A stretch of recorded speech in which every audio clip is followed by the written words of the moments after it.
I assume you guys had nothing to do with the movie. We had nothing to do. Well, I mean, we were dragged through. It's a long, horrible story. We didn't want it to be done at all before anyone was attached. We didn't want. And then B, if it was going to be done, we wanted to do it, but they weren't going to let us. At the end of the day, it's not the first time it had ever happened that a project was horribly adapted in Hollywood. It's not the last time it's going to happen. It might even happen to us again. We never know.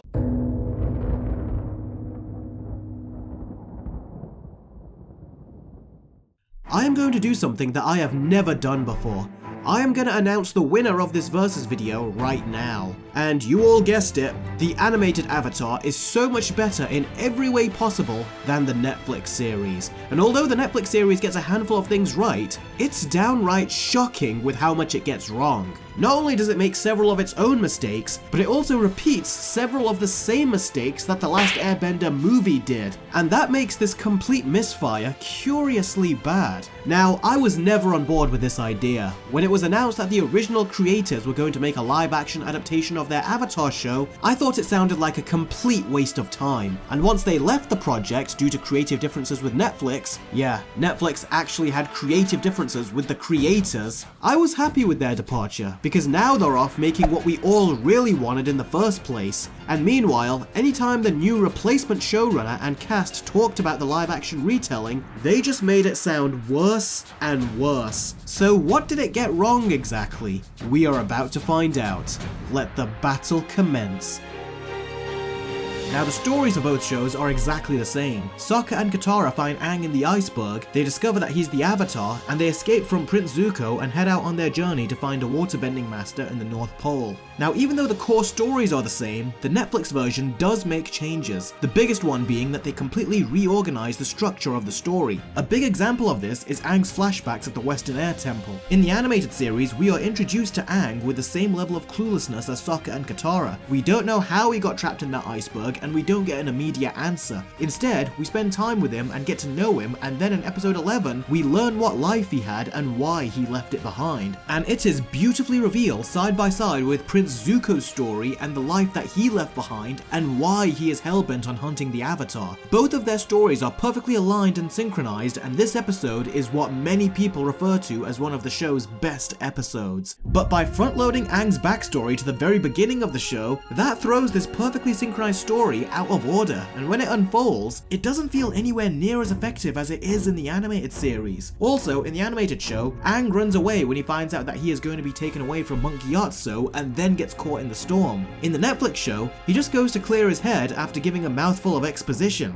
I mean, that's not nearly as effective as him running away from home in fear of being taken away from his guardian. And you will find a lot of unnecessary changes like this throughout the Netflix show. Now, we have touched on something very important, that being Monk Gyatso and Aang's origin, and we will discuss that in more detail in the characters segment. For now, let's move on to some of the other story changes that the Netflix version made. They take out the flashback of Bumi and Aang using the delivery system as a giant slide, and they replace it with something much less effective. And in spite of that, the episode bizarrely ends with Bumi giving Aang one more challenge to go down the slide. Now, this slide meant something in the animated version, but it doesn't mean anything in the Netflix version, and it just comes across as a very random and nonsensical bit of fan service. Avatar Kyoshi takes over Aang's body and fights the Fire Nation instead of Avatar Roku, which pales in comparison to the Roku scene. Aang and Zuko have a full-on conversation after he wakes up from getting knocked out. In the animated version, Aang has only a few words with him and Zuko has none. The animated scene was far more effective and mature in this way, whereas the Netflix version just spells everything out. Speaking of which, they got very heavy-handed and preachy with the pro-female message regarding Master Paku's lack of interest in teaching women benders how to fight, and it wasn't done anywhere near as well as the animated version. And they even take stories from season 2 and combine them with stories from season 1, such as combining season 1's The King of Amashu with season 2's The Cave of Two Lovers, and season 1's The Spirit World with season 2's The Swamp, and they put Sokka and Katara in The Cave of Two Lovers instead of Aang and Katara. This is such a weird thing that they do, and it makes the season feel very cramped and overstuffed when it should be such a simple journey. This is especially the case with episodes 5 and 6, where they combine several plot points together and it felt like a complete mess. And in addition to glossing over and wasting most of these plot points, these scenes just give filler information rather than important overall plot information, such as Roku telling Aang about Sozin's comet being reduced to him telling Aang how to stop Ko. The first time Aang meets Roku, it's supposed to be a huge moment with a ton of stakes backing it, but instead it's just turned into a goofy and disposable scene in the Netflix version. And yeah, Roku was absolute shit in this version.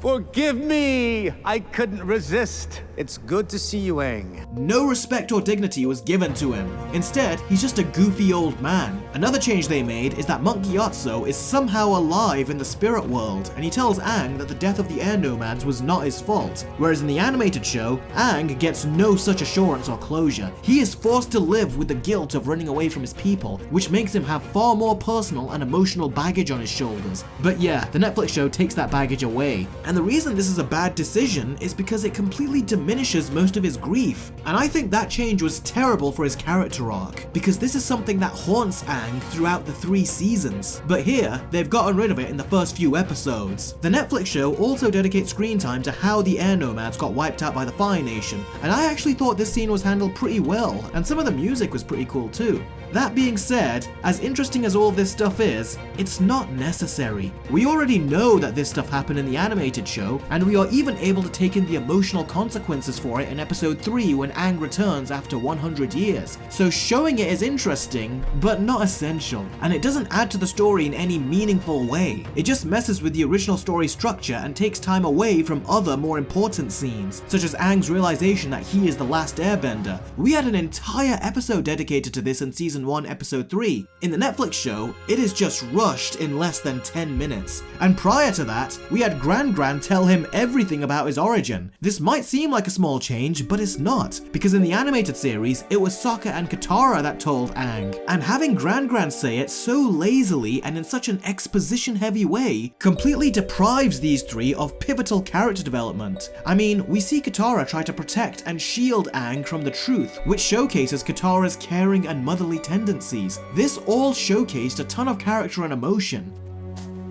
You know, you can't protect him forever.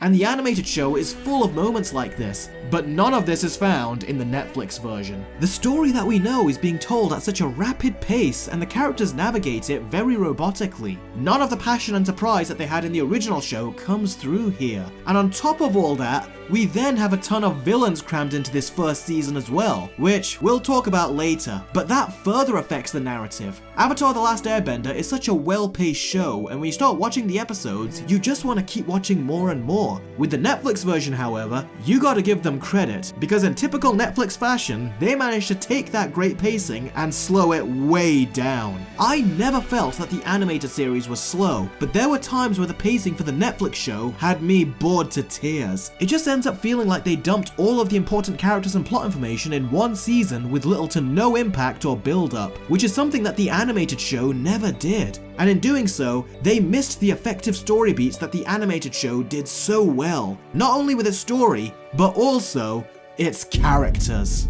And I'm just gonna be honest, this is where the Netflix show completely falls apart. Just 15 minutes into the first episode, and I could see all of the shortcuts they were taking with Aang's character. Not only did they poorly restructure his origin story, as I mentioned earlier, but they also didn't bother to show what kind of person he is. In the original show, you saw his personality from the moment Katara breaks him out of the ice.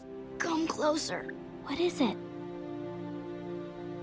Will you go penguin sledding with me? Sure, I guess. And we saw his personality continue to unfold when he was interacting with Katara and Sokka. Not only his comedic and playful side, but also his noble and selfless side when danger struck. Through this, we more or less got to know his entire character in less than 2 episodes. But in the Netflix show, everything, and I mean everything about Aang's personality is told to us through exposition. And it is painful to listen to. You're strong, and kind, and generous. And after Monk Gyatso gives us exposition of who Aang is, Aang starts to give us exposition about who he is too. I know who I am. I like to play airball and eat banana cakes and goof off with my friends. That's who I am. The other kids always say I'm lucky because of the things I could do. But I'd trade places with any of them. I don't want the responsibility. I'm scared of my power. I'm scared of being alone.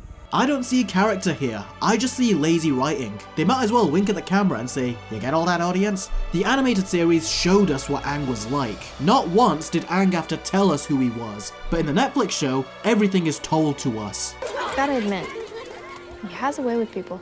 He knows how to connect, to get through to people like he did last night. That's his real power. Connection, building bridges. That's how he's gonna be the Avatar. Everybody got that?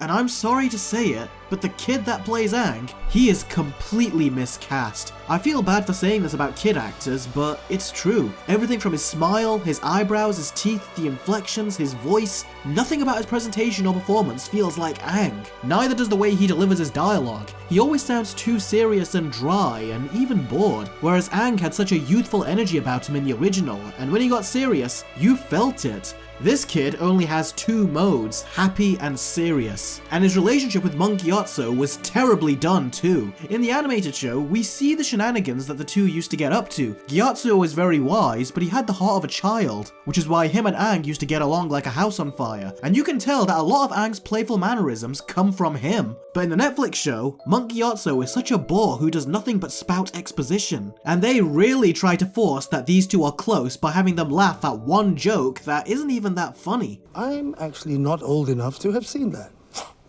Could have fooled me.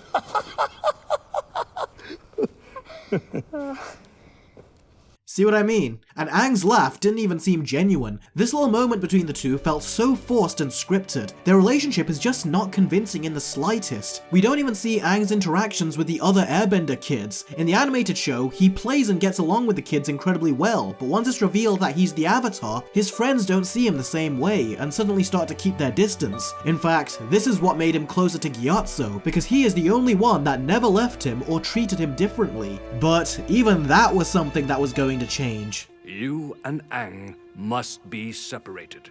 The Avatar will be sent away to the Eastern Air Temple to complete his training.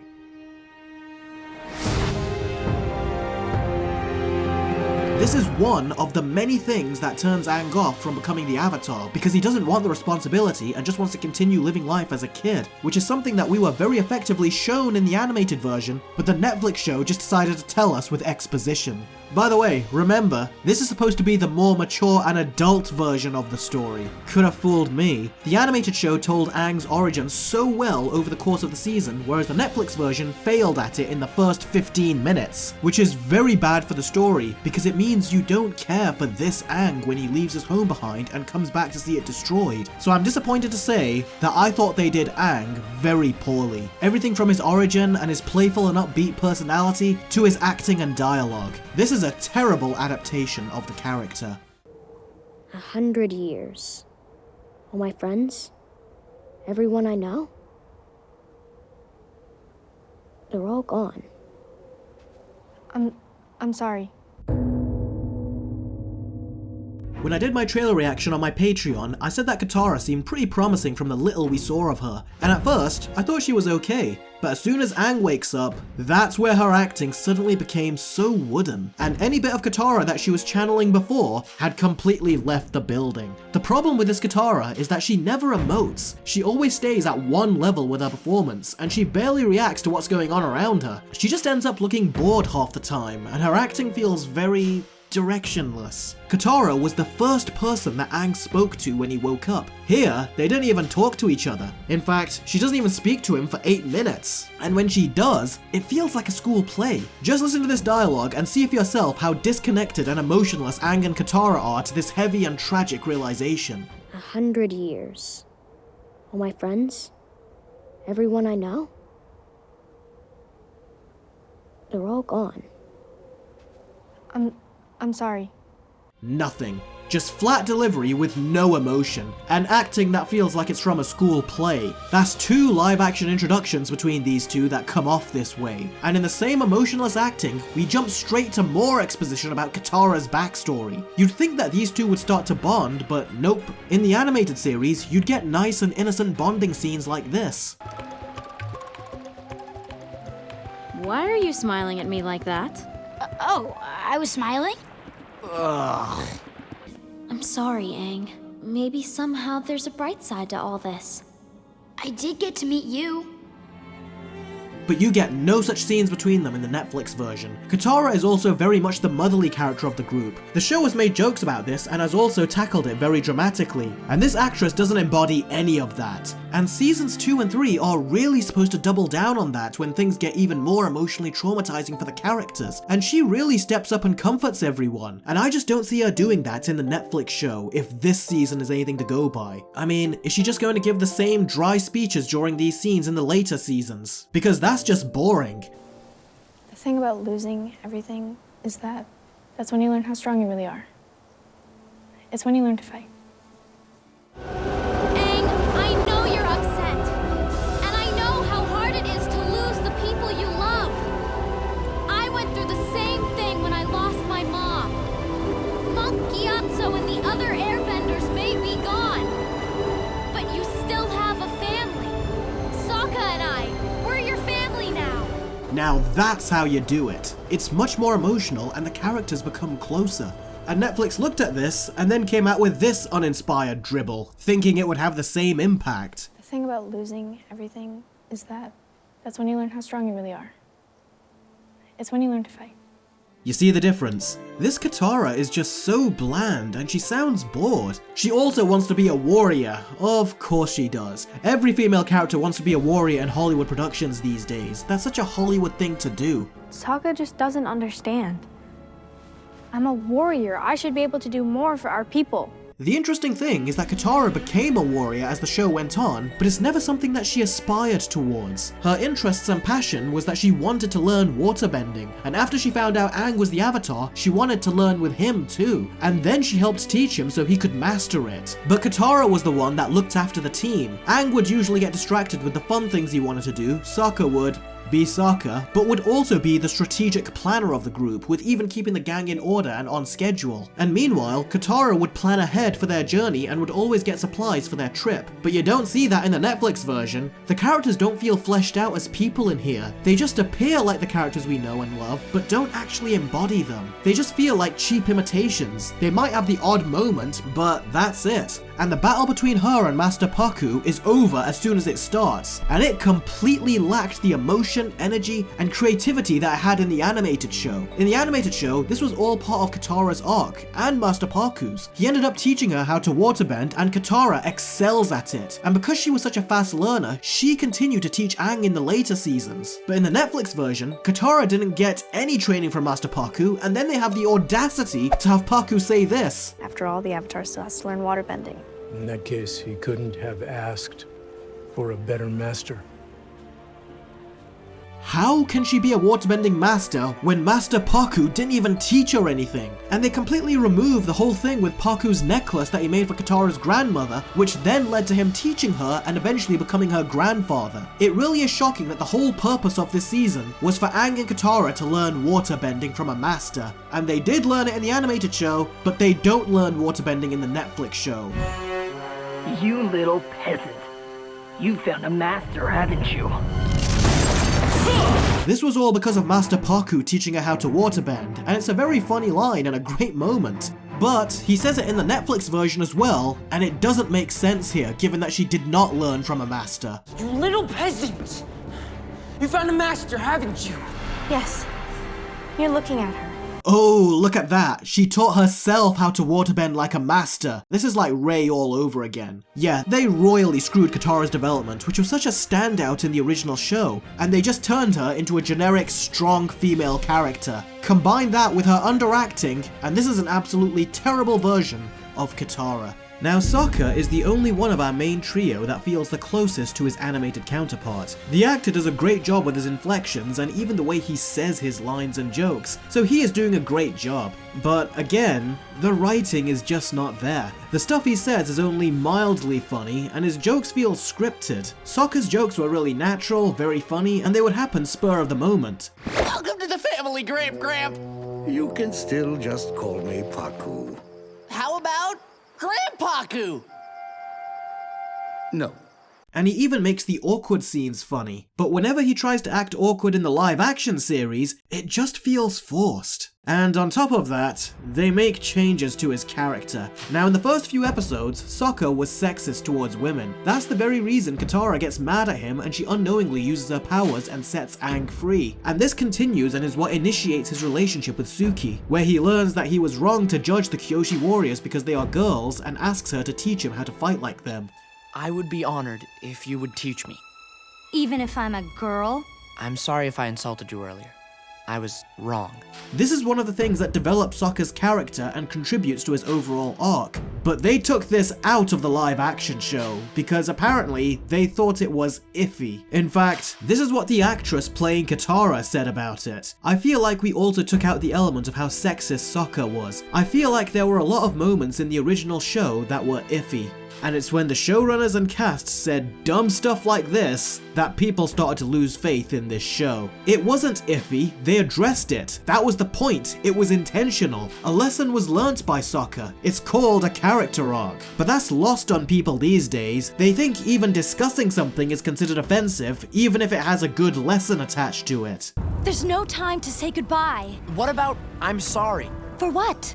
I treated you like a girl when I should have treated you like a warrior. I am a warrior. But I'm a girl, too. Now get out of here. We'll hold them off.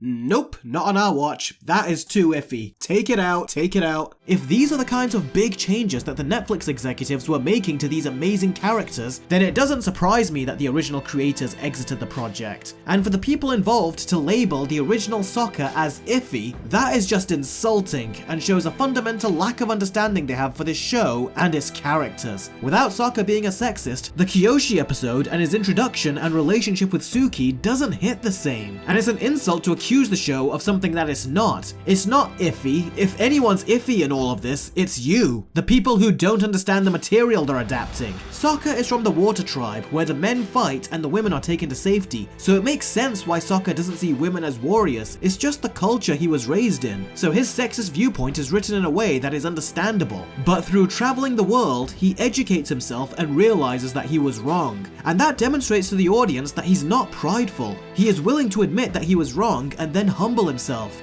That is called character growth, and the animated show did a wonderful job of it, but the Netflix show doesn't have any of it. These Hollywood types are so hypocritical and weird. They have no problem making a male character so sexist to the point that it's so on the nose and over the top cartoonish. There's a hot chick over there, I'm gonna go talk to it. They have no problem doing that to force a message of how sexism towards women is bad, but when it's a character flaw and a character learns from it, all of a sudden it becomes iffy. To me, this just proves that they will only demonstrate sexism if it makes the male characters look like pigs, but they won't do it if the male character learns to be better. That's Hollywood tackling sexism towards women in a nutshell. And taking this character trait away from Sokka just compromises his overall character arc, both for this season and the upcoming seasons. And yeah, as a result, his relationship with Suki was completely forced and nonsensical, and it was just reduced to lust. Also, in the animated version, Suki kisses Sokka on the cheek, which was a cute little moment, but they fully make out in the Netflix version, which was a bad change because not only did it not feel earned, but at the end of the season, he hooks up with Princess Yue, and you can't help but think, didn't you just hook up with Suki? Moving on a bit quick there, aren't you? It just made the romance feel less sincere here, and again, it muddied up his arc, and it's gonna make their later reunion in season 2 feel much less impactful. So with regards to our main trio, they were terribly realized in this show. They had moments where they felt like the original characters, but ultimately, those moments were few and far between. It was the first episode's job to do right by them and sell you on their iconic relationships, and it failed. And as a direct result, the rest of the episodes completely fell apart. The animated show did a great job of giving the characters chemistry from their very first scenes, but here, there was no chemistry. It was just dull and soulless all the way to the final episode. And both Aang and Katara in particular were giving me very bad child actor vibes throughout the entire season, and I never saw them as the animated characters. So to sum up, Aang, Sokka and Katara have absolutely no chemistry in the Netflix show, and even their writing was incredibly poor. And then we have the villains. Now in the Netflix version, I noticed that they made Zuko more of a, what's the best way to describe it? A whiny bitch. In the original, he would be very commanding and authoritative, but in the Netflix version, he's occasionally like that, but for the most part, he sounds like he's just whining. I've chased down every hint, every rumor, every whisper of the Avatar, and I'll keep doing it for another 3 years if I have to. The sages tell us that the Avatar is the last airbender. He's had a century to master the 4 elements. I'll need more than basic firebending to defeat him. You will teach me the advanced set! Have you lost your mind? You want to ask a Fire Nation commander if they've seen the Avatar? If word gets out, everyone in the world will be looking for him. I could lose everything. You mean the Avatar? Don't mention his name on these docks. Once word gets out that he's alive, every firebender will be out looking for him, and I don't want anyone getting in the way. Now I think this actor can do a great job of playing Zuko. He surprisingly sounds like him, and he even has the look down, but his direction is completely off. And I just don't fully buy his stress and desperate urge to capture Aang like I did in the animated version. And will the live action versions ever get his scar right? Also, they carelessly made his burnt eye more open than his normal eye. Now Uncle Iroh is the one who I did not like at the beginning of the show, and it was mainly down to his voice. He just sounded too young, his jokes didn't get a single laugh, and he didn't have the warmth that Uncle Iroh was known for having. But by the time I got to episode 4 and they showed his silent acting, that's where I thought he actually did a good job. So he got better as the show went on, but I still don't think he's great. In short, I feel like the actors playing Zuko and Iroh could have been perfect live-action interpretations if the writing and directing was better, but it's not. So you end up just seeing all the problems instead. Now Azula was shown very briefly in season 1, and she didn't properly make her debut until season 2, and Fire Lord Ozai was only partially shown in his throne room or in flashbacks, but he was always a distant figure, and his face wasn't revealed until season 3, so it's a rather interesting choice that the Netflix series decides to show the two right away in season 1, and they are both featured very prominently. Now the actor playing Fire Lord Ozai was really good. He looks like him, he's got a good voice, and his acting felt the most on point. The actress playing Azula, however,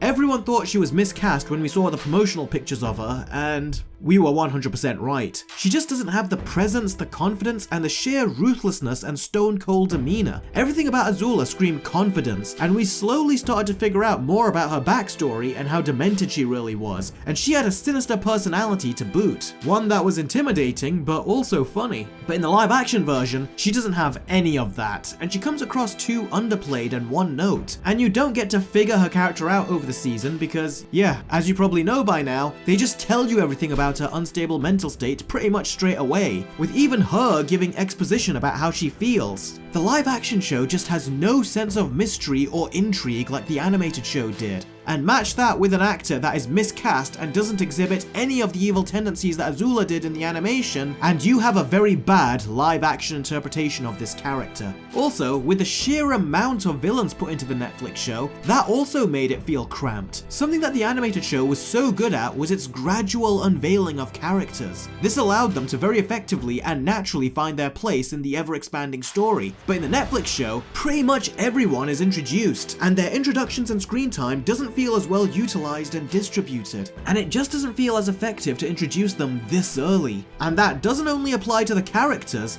but it also applies to the show's pacing. The animated show knew exactly how to deliver information to the audience, and every time we learned something, it always hit us with an impact. In the Netflix show, the order in which we learn things is so poorly planned out that it deprives them of their impact. These include, but are not limited to, Aang's realization that the air nomads have been killed both times, the King of Amashu as Rilia's childhood friend Bumi, the Blue Spirit, Avatar Roku's first introduction and meeting, Azula's introduction, and many, many more. The one moment of realization that I thought the Netflix show did incredibly well is when Zuko was told to take the crew with him that the Fire Nation was going to send on a suicide mission. And the crew members' realization of that fact, that was a fantastic detail that this show added. And it was so good that I actually thought it was worthy of being in the animated show.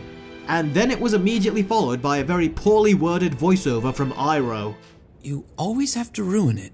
We also have Commander Zhao, and he definitely played the role more crazy, but he just came off like he was all talk, and he didn't feel anywhere near as well crafted as the animated version. He wasn't nearly as proactive here as he was in the original either, and he just came off as very forgettable. And Mei and Ty Lee show up briefly, and they look like cosplay. So the villains were not executed well, and could have been done so much better. And then we get to the action.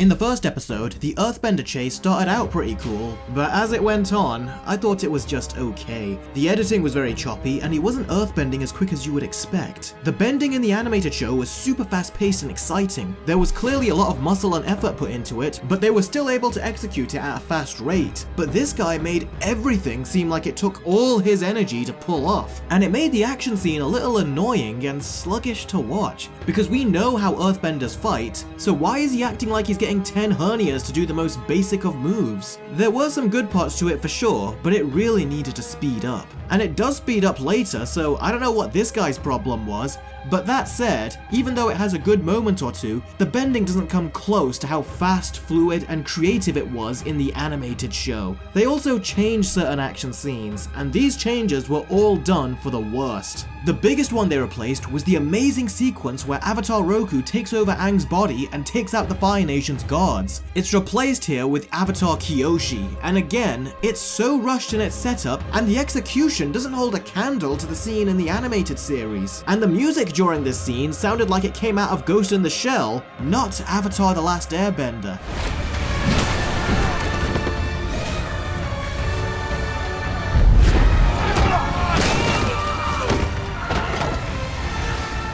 The rest of the bending is also here, and although it's better than the Shyamalan movie, it doesn't carry the weight that it did in animation. And the bending just didn't seem as fun to watch either. I mean, just take the one battle with Katara battling Zuko. The bending is so much more creative, and it's beautifully in sync with the character's movements, and it never looked this good in the live action version. And quite frankly, most of these action scenes are completely forgettable. I can remember several of the action scenes in the first season of the cartoon, and I can watch them over and over again. But that's just not the case with the same scenes in the live action show, as it lacks the coordination, choreography, and execution that the animated show did such an amazing job with. So not surprisingly, the show with the superior story, characters, villains, and action is the original animated version. A few minutes into watching this show, it immediately became apparent to me that I was watching a live-action adaptation that was on par with the live-action Disney remakes. The animated show had a ton of heart, but the Netflix show is just heartless and lazy, and it tries to hide that fact with a ton of beautiful landscapes and visuals. But the animated show gave us all of that, as well as top-notch writing and performances. This show, on the other hand, is full of exposition, stiff performances, robotic dialogue, and the most inconsistent special effects I have ever seen in my life. And it just ends up feeling like a more polished version of the M Night Shyamalan movie, except in Shyamalan's defense, he had to shove a 20-episode season into an hour-and-a-half movie, whereas Netflix has a TV show that can go on for as long as it wants. So why they have the same exposition-heavy and rushed narrative problems in their version is beyond me. In the end, it makes sense why the original creators of Avatar left this show. None of these episodes are tight, they all feel rushed, overstuffed, poorly paced, and the chemistry between the characters is non-existent, making the episodes feel even more slow and tiresome to watch. Now, I went back to the original animated show and even completed my rewatch of The Legend of Korra, and I was easily able to watch countless episodes of those shows, but the Netflix show just puts me in this bored state, and I can't watch it for long. I can only watch one episode at a time. Anything more than that, I have to force myself to sit through. The last 10 minutes of episode 6 was the best part of the entire Netflix show, and it's because of that this show gets any points at all. It's time for the scores. The animated show gets a well-deserved 10 out of 10, and the Netflix remake gets a 3. You know, it's funny, after all of the drama with the original creators and Netflix not giving them creative control like they promised, Netflix have now removed the replacement showrunner they got for season 1, and he won't be coming back for season 2. That tells you that even Netflix was disappointed with the quality of this show, and they brought it on themselves. If they had just left the original creators to it, they could have gotten something so much better. But instead, they got exactly what us audiences predicted they would get, and they have no one to blame but themselves. The animated series is a fantastic show. In fact, it's my #1 favorite TV show of all time. Its dedication to story, characters, and world building is absolutely unparalleled, and it was absolutely crazy for Netflix to think that they could do better. And if you haven't watched it, I would highly recommend that you do. You will not regret it. Just don't watch the live action show. You will regret that.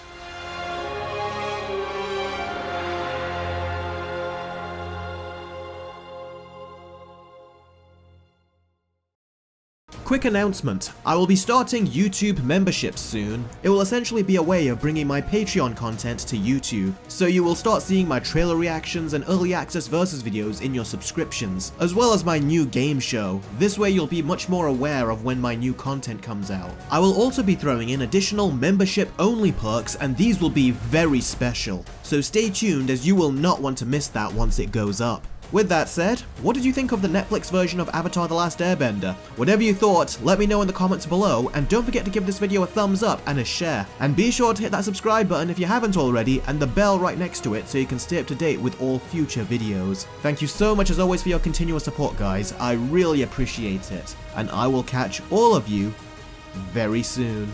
Take care.